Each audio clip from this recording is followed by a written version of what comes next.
안녕하세요. 토요미스테리 디바달리아입니다. 여러분 혹시 영화 트루먼쇼 보신 적 있으세요? 이 줄거리를 잠깐 소개를 해보면 트루먼이라는 주인공이 있는데 사실 그의 삶은 수천 대의 카메라에 의해서 전 세계에 실시간으로 방송이 되고 있어요. 막 카메라가 여기저기에 다 숨겨져 있는 거죠. 이 트루먼이 사는 세계는 그야말로 거대한 세트장이었고 심지어는 부모님, 아내 모두 싹 다 연기자들이에요. 여기서 태어나고 자란 트루먼만이 그 사실을 전혀 알아차리지 못하고 있죠.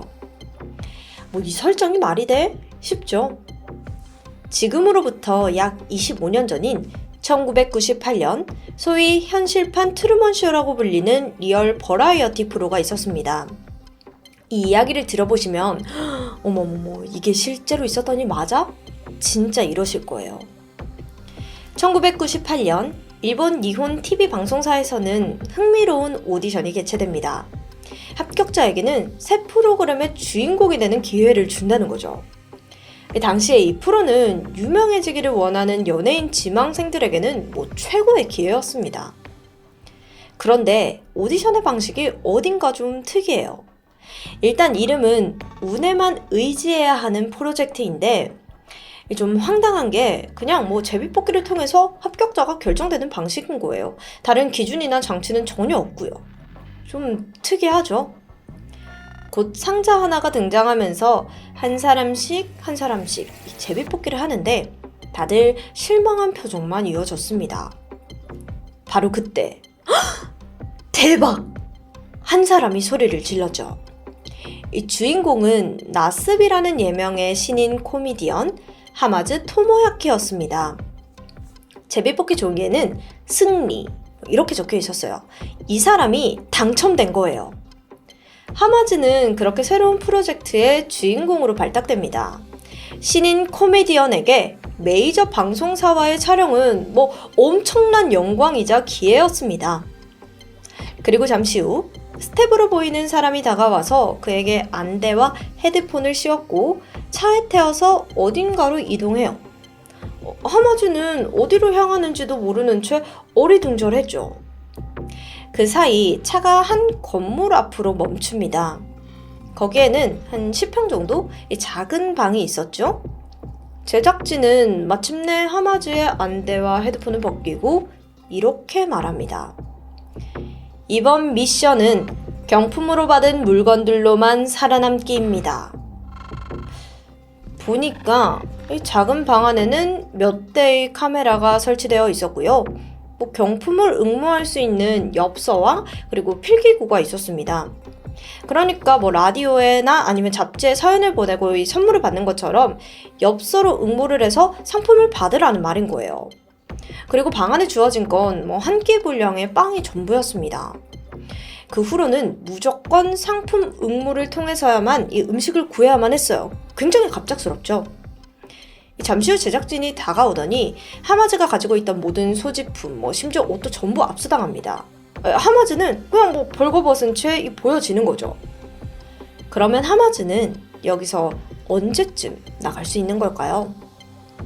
규칙에 따르면 이 모은 경품 금액의 총 금액이 100만엔, 하나로 900만원 정도를 달성해야만 탈출이 가능합니다. 그리고 사실 이 프로그램의 진짜 이름은 따로 있었어요. 신누 덴파 쇼넨.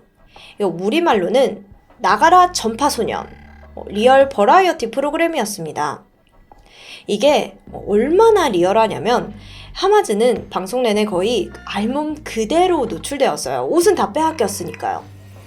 근데 어이가 없는 건 제작진은 사전에 하마즈에게 이 사실을 전혀 알려주지 않았습니다.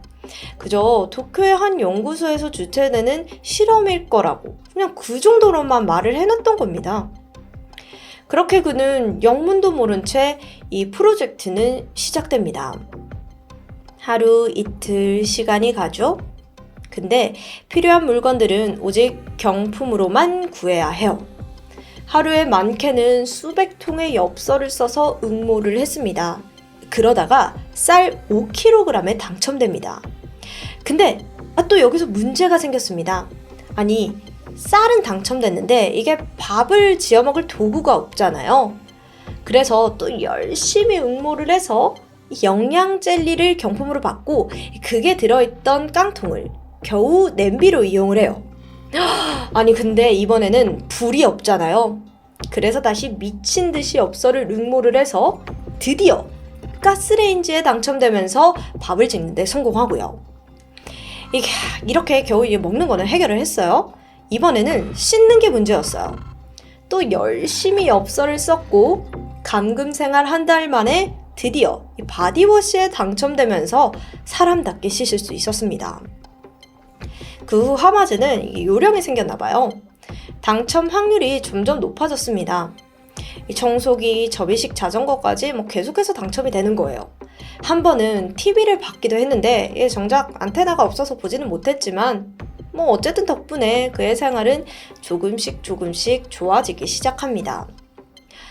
그렇게 무려 4개월이라는 시간이 흘렀는데 이때쯤 하마즈에게 또 다른 걱정이 생깁니다. 쌀이 다 떨어지고 만 건데요. 그래서 굶주린 채 며칠을 보내게 됐는데 너무 배가 고프잖아요. 결국에는 참다가 이 경품으로 받았던 무언가를 꺼내 들었습니다. 그건 바로 게 사료였죠. 이후 그는 게 사료를 먹으면서 하루하루를 버텨갔습니다. 그런데 이런 절박한 생활이 길어질수록 이 전파소년의 시청률은 급격하게 상승하는 거예요. 당시 이 프로가 꽤 늦은 시간에 방영을 했었거든요. 그럼에도 불구하고 무려 30%라는 시청률을 기록하죠. 이 당시 체감상 10명 중 6명은 이걸 봤다고 해요. 그래서 학교에 가면은 야 어제 그 하마즈 봤어? 하마즈 봤냐? 이런 식으로 대화가 일상적으로 자연스럽게 이어지기도 했고요. 그런데 정작 하마즈는 이 사실을 전혀 몰랐어요. 제작진이 이건 단지 실험일 뿐이고 방송은 절대 하지 않을 거라고 말을 해놨었거든요. 또 그는 몇 달간 이 좁은 방 안에 갇혀서 외부인과 소통도 하지 못했으니까 전혀 알 길이 없는 거죠. 그렇게 자신도 모르는 새 하마즈는 일본의 유명 코미디언이 되어 있었습니다.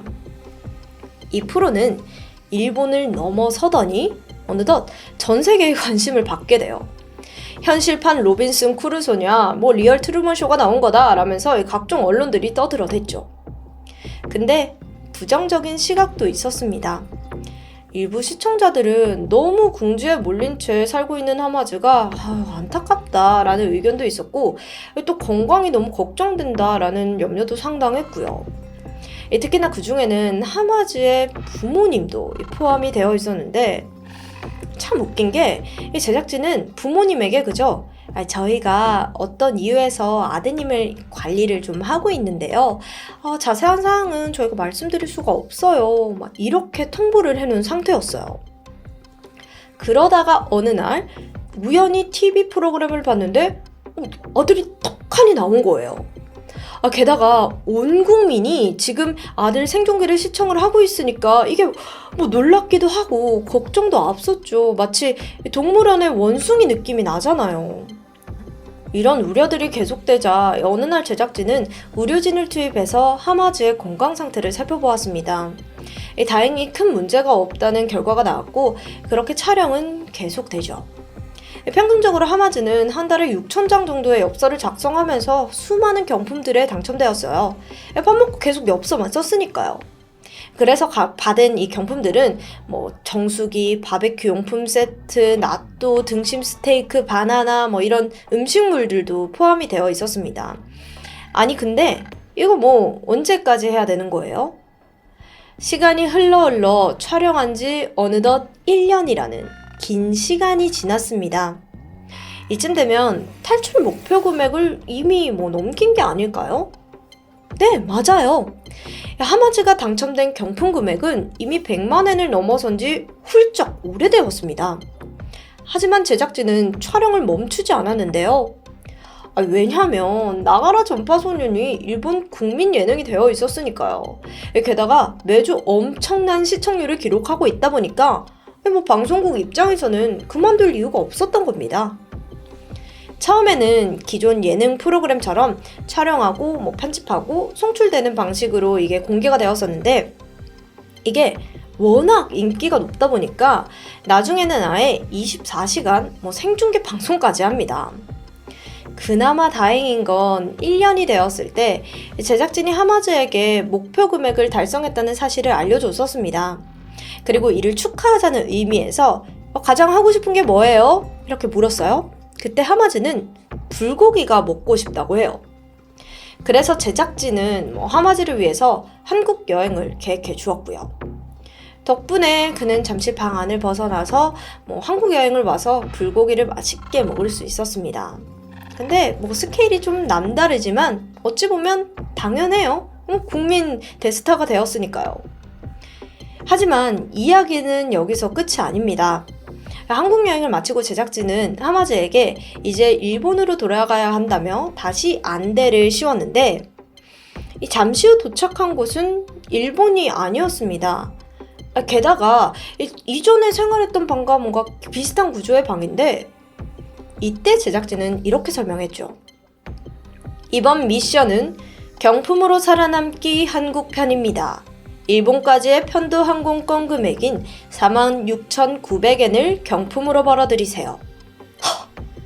한국에 세트장을 만든 거예요. 하마즈도 엄청 당황했죠. 제작진은 태연히 그에게 한일 사전을 건네줍니다. 아니, 한국말도 모르는데 이 낯선 타국에서 한국어로 사연을 응모하라는 거죠. 그렇게 그는 또다시 모든 소지품을 압수당한 채 방 안에 감금되었습니다. 하마즈는 절망스러웠어요. 하지만 침착하게 상황을 판단했습니다. 일단 사전을 들고 공부를 하기 시작합니다. 그리고 서툰 한국말로 여차저차 엽서에 완성해서 경품에 응모를 하고요.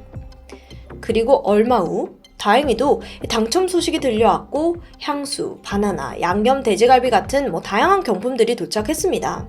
생각보다 좀 빠르게 적응했죠. 얼마 후에는 목표한 금액도 훌쩍 달성했습니다. 그런데 이때 제작진은 이 상황이 너무 실망스러웠죠. 너무 빨리 이게 도달했잖아요, 목표에. 그래서 이코노미 항공권을 비즈니스 항공권을 목표로 아니다. 그냥 우리 퍼스트 클래스 항공권을 목표로 가자. 라면서 이 감금 생활을 지속시켰습니다. 그렇게 무려 3개월이나 한국에서 지내게 되는 거죠. 자, 이후 하마즈는 겨우겨우 일본으로 귀국했습니다. 그런데 가장 먼저 도착한 곳은 바로 예전에 살던 그 작은 방이었죠. 이때 하마즈도 어느 정도 자포자기했는지 옷을 주섬주섬 벗기 시작해요. 이 방에서는 늘 옷을 벗고 있었으니까요. 그런데 바로 그 순간 이 방 안이 크게 흔들리면서 진동이 울리는 거예요. 그러다가 벽이 양 사방으로 갈라집니다. 마치 이 선물 상자를 개봉하는 것처럼요. 이런 식으로요. 그리고 그의 눈 앞에 펼쳐진 건 1,000명의 관중들. 그들은 하마즈의 이름을 외치면서 막 크게 환호를 하고 있어요. 하마즈! 이러면서요. 그래서야 하마즈는 자기가 있던 그 방이 스튜디오에 설치된 간이 세트장이라는 걸 알게 됩니다. 이때 하마즈의 표정은 머릿속이 새하얘지는 그런 느낌이었습니다. 지금 이 상황이 알몸인 상태에서 수백 명에게 둘러싸인 거잖아요. 얼마나 이게 황당스러웠겠어요. 하마즈는 결국 이 모든 게 실험이 아닌 리얼 버라이어티 예능이라는 사실을 듣게 됩니다.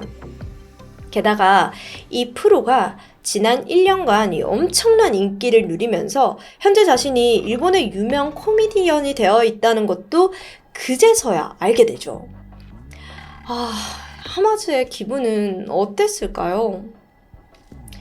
그렇게 1998년 1월 25일 첫 방송을 시작으로 1999년 4월 18일 마지막 방송까지 무려 1년 3개월이라는 긴 시간 끝에 이 프로젝트는 막을 내리게 됩니다.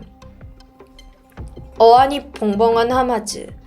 그는 이 방송을 통해 그토록 바라던 엄청난 유명세를 얻게 되면서 이후 수많은 러브콜을 받으며 일약 스타덤에 올랐습니다. 또 감금생활 당시 썼던 일기는 책으로 출판되어서 베스트셀러에 등극되기도 했고요. 하지만 이게 또 좋은 일만 있었던 건 아니었습니다. 하마즈는 1년 3개월이라는 시간 동안 고립된 삶을 살았었잖아요. 그래서 대인관계에 정말 많은 어려움을 겪었다고 해요. 또 오랜 시간 나체로 생활을 하다 보니까 옷 입는 것에 큰 불편을 느꼈고요. 한동안 옷을 입으면 가려움증과 그리고 더위를 호소할 정도였으니까요. 더 잔인한 건 이 그를 향한 사람들의 관심도도 빠른 속도로 식어간다는 점인데요. 사람들이 원하는 건 나체 상태로 힘겹게 살아가는 하마즈였지 멀끔한 살림새의 하마즈의 모습이 아니었기 때문입니다. 이 때문에 그는 극심한 우울감과 대인 기피, 스트레스로 극단적인 선택을 하기도 했죠.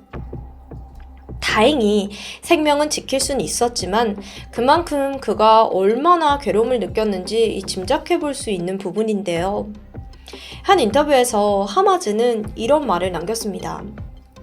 나의 가혹했던 지난 삶이 누군가에게는 한낱 예능이었다는 게 나에게는 엄청난 공포이자 상처였다. 하마즈는 그렇게 방송 후유증으로 힘든 시간으로 하루하루를 보냈습니다. 그나마 주변인들의 많은 응원과 도움으로 조금씩 힘을 얻었고 현재는 평범한 삶을 살고 있다고 전해지고 있는데요. 참고로 전파소년 하마즈 편이 끝난 후에도 제작진들은 제작을 계속해서 이어나갔습니다. 이후 버려진 섬에서 탈출하기, 아프리카에서 유럽까지 히치하이킹으로 종단하기 같은 무모한 계획들을 계속해서 선보였어요. 그러나 결국 가학성의 논란이 일었고 2002년 폐지 절차를 밟았습니다. 이번 이야기를 준비하면서 제가 떠오르는 말이 있는데 인생은 가까이에서 보면 비극이지만 멀리서 보면 희극이다 라는 말이 있죠. 수많은 시청자들은 하마즈의 감금 생활에 열광했습니다. 과연 그 누구도 이게 심각한 인권 침해라는 걸 인지하지 못했던 걸까요? 이를 기획하고 내보낸 제작진들에게만 문제가 있다고 할 수 있을까요? 그렇게 나가라 전파소녀는 일본 역사상 가장 잔혹한 최악의 예능이라는 오명으로 남게 되었습니다. 지금까지 토요미스테리 디바달리아였습니다.